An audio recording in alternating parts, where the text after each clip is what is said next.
我从没见过哪个城市有这么多的工业区。工厂区和服区。每一个公交线路都有以工业区或工厂命名的站点。对了，这里是世界工厂东莞。我不禁好奇，在人类近代历史上，曾经可以被称为世界工厂的国家到底都有哪些呢？我查了一下世界工厂的定义，历史上的世界工厂通常是指成为全球制造业中心的地区或者国家。第一个是英国，18世纪末至19世纪初，英国迎来了工业革命，从手工生产向机械化生产的转变等等，使得英国成为当时的世界工厂。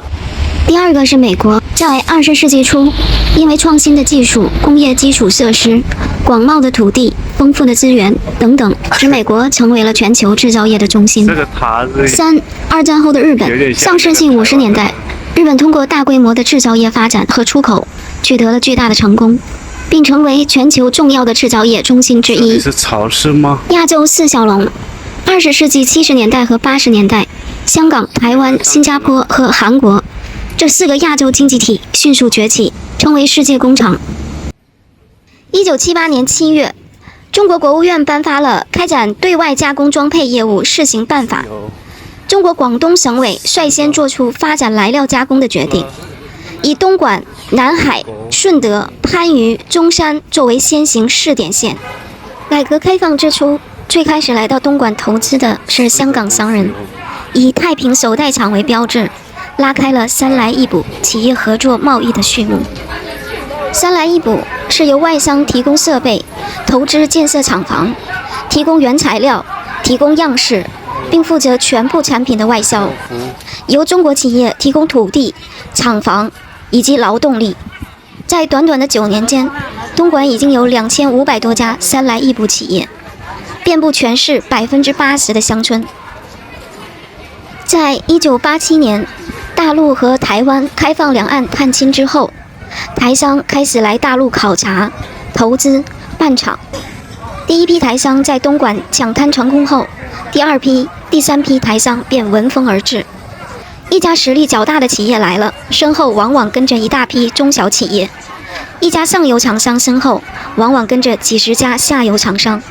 这种情形被人们形容为母鸡带小鸡。1990年代开始，来到东莞的台商越来越多，投资的领域包括电子、五金、服装、塑胶等等。这里是东莞的后街。原来后街并不是一条街，而是一个因鞋闻名世界的小镇。全世界约60%的鞋都产自这里。1950年代以前，世界鞋业中心在美国，后来转移到日本，随后日本经济起飞，成本急升，利润减少，不得不转移到中国台湾与韩国。1970年代以后，台湾经济起飞，日本当年的问题轮到台湾，于是产业被迫再次转移。东莞地处珠江三角洲，毗邻香港和深圳，优越的地理位置使得东莞成为承接台湾鞋业转移的桥头堡。台商是被台湾不断升值的台币、不断高涨的生产成本逼着不得不另寻出路。恰逢大陆改革开放，开辟了一个近乎无限的市场。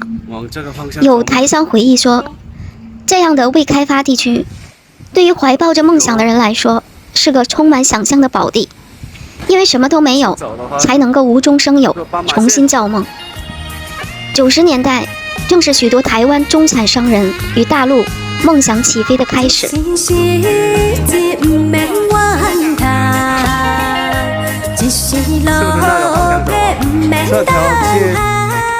初到东莞的台商唱着爱拼才会赢，开始织梦。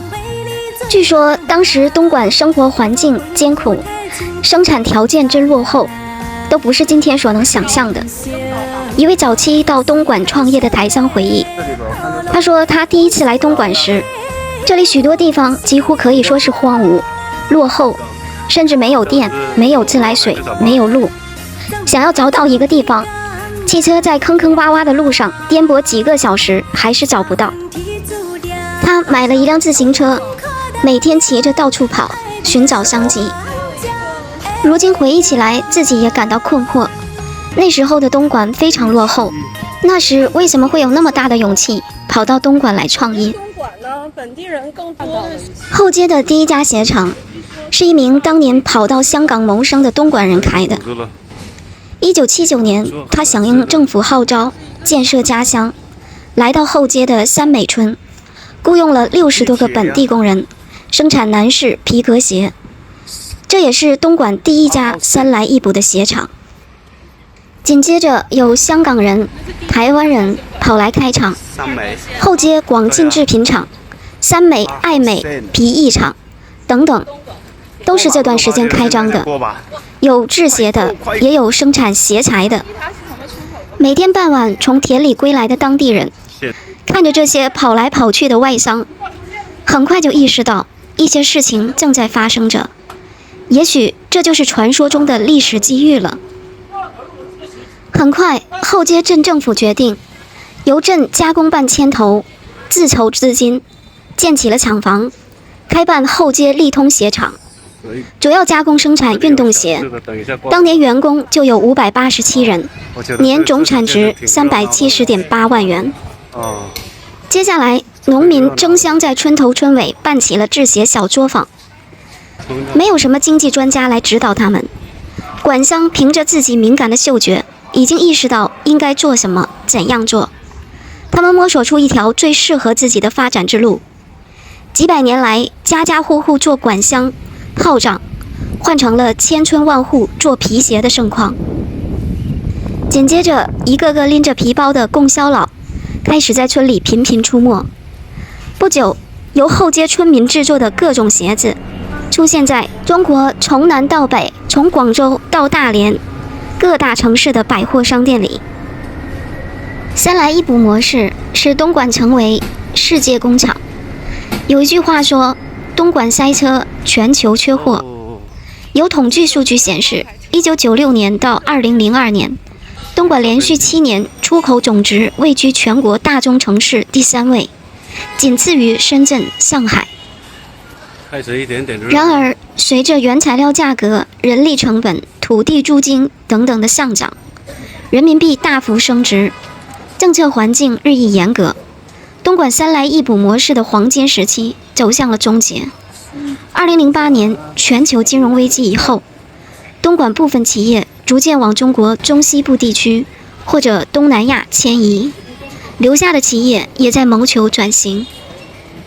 据一位台商说，整个后街现在已经几乎没有鞋厂，人也走了很多。